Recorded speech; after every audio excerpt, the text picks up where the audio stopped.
तैयार होने में तुम्हें कितने घंटे लगेंगे सलीम? काफी सुस्त तरीके से तैयार हो रहे हो। मुझे तैयार होने में इतनी देर कहाँ लगती है? मैं तो कब से तैयार खड़ा हूँ। तुम तो सुबह काफी जल्दी उठ गए।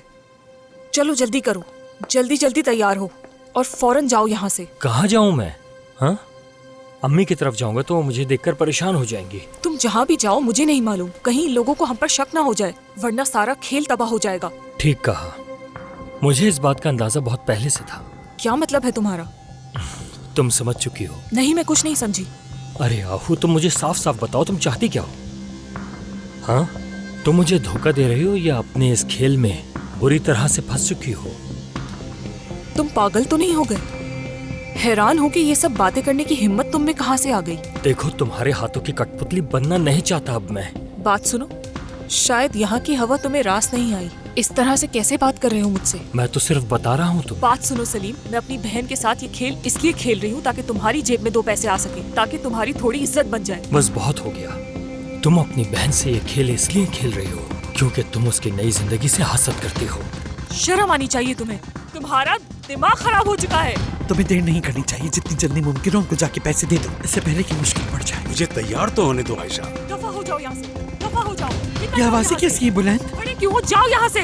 दिमाग खराब कर दिया है, चले जाओ यहाँ से। तुम्हारा यहाँ पर कभी मत आना। मुझे लगता है सलीम और आहू आपस में लड़ रहे हैं। हाँ, बस मुझे इसी का इंतजार था। लगता है अब ये चले जाएंगे। बुलंद, तुम चीखना सुन रहे हो उस औरत को? अपने शोहर पे कोई कैसे चिल्ला सकता है इस तरह? इस औरत पे तो तमीज नाम की कुछ चीज ही नहीं है। ये अच्छी बात नहीं है। कभी मत करना। दफा हो जाओ, नाशुक्र इंसान, दफा हो जाओ।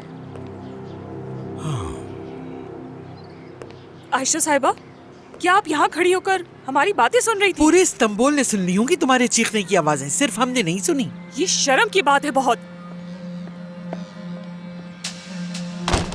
तुम्हें उसकी बात का जवाब नहीं देना चाहिए था, इस वक्त वो बहुत गुस्से में है। बात सुने, क्या मेरे लिए टैक्सी बुला सकते हैं? जी ठीक है।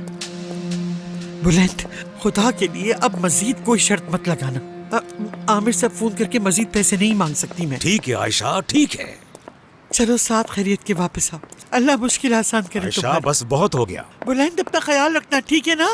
मैंने कॉल कर दिया, टैक्सी आने में 10 मिनट लग जाएंगे। ठीक है, मैं इंतजार करूंगा। ठीक है। टैक्सी का इंतजार ना करो, चलो आओ, मैं छोड़ देता हूँ तुम्हें।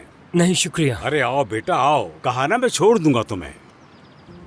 थोड़ा इस्तांबुल घूम लेंगे, रास्ते में कुछ खा पी लेंगे और इसी बहाने थोड़ी बातचीत भी हो जाएगी। आ जाओ। मेरी वजह से आप अपना रास्ता क्यों बदल रहे हैं? इसकी फिक्र ना करो, आ जाओ। ठीक है फिर। मुझे याद नहीं मैंने इतना लजीज नाश्ता आखिरी बार कब किया था। बहुत शुक्रिया तुम्हारा। शुक्रिया तुम्हारा। ब्रेड के साथ इसे ट्राई करो। कैसा लगा? बहुत ही मजेदार। इतना मजेदार तुमने नाश्ता बनाया है, तुम खुद क्यों नहीं खा रही हो? क्योंकि इसे नाश्ता करना पसंद नहीं। क्या हुआ आमिर, तुम ये क्यों नहीं खा रहे? पसंद नहीं आया? पसंद आया, इससे अच्छी मेज पहले नहीं देखी मैंने। फिर तो तुम्हें जल्दी से कुछ खा लेना चाहिए, वरना सीको इस टेबल से सब कुछ खत्म कर देगा। हाँ सही कहा। अगर मेरे बेहतरीन दोस्त ने सब खा लिया तो मेरा पेट तो वैसे ही भर जाएगा। अच्छा, मुझे कुछ पूछना है। जब तुमने दोस्त का कहा तो मुझे एक बात याद आई है।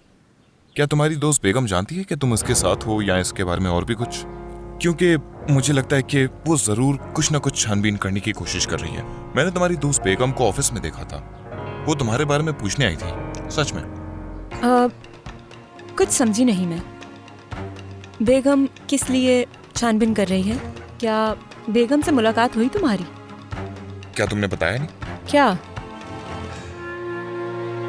तुम्हारे बैंक में पैसे डिपॉजिट करवाए हैं मैंने, और इस सिलसिले में बेगम से भी मुलाकात हुई। क्या कहा? मैं कुछ समझी नहीं।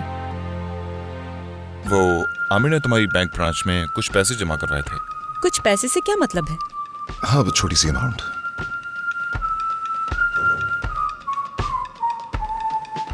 खैर जाने दो, मेरा बैंक क्लाइंट से कोई ताल्लुक नहीं है। लेकिन ऐसा क्यों?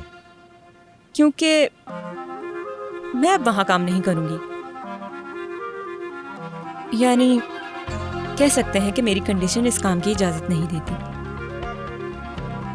वैसे भी मैं सोचती हूँ कि हम इतना काम क्यों करते हैं। जिंदगी गुजर रही है, उम्र बढ़ती जा रही है, लेकिन हम इतना काम क्यों करते हैं? किसके लिए? किसी और के मिलियन में मिलियंस जोड़ने के लिए। अच्छा तो ये बताओ, तुम अब आगे क्या करोगी?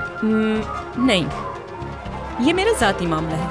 इस दफ़ा मैं खुद के लिए जीऊंगी, क्योंकि अब मैं किसी और डायमेंशन में हूँ। यूँ समझ लो कि मैं ज़िंदगी के एक नए लेवल पर हूँ। मुझे लग रहा है तुम इस तरह अपने बिल्स अदा करना चाह रही हो। हाँ, वैसे जिसको जो सोचना है वो सोच सकता है। अब मुझे लोगों की और उनकी बातों की कोई परवाह नहीं। यानी पैसे सब कुछ नहीं होता, लेकिन मैं सबकी बात नहीं कर रही। तुम्हारा फैसला, तुम्हारी मर्जी है, मैं इसका एहतराम करता हूँ।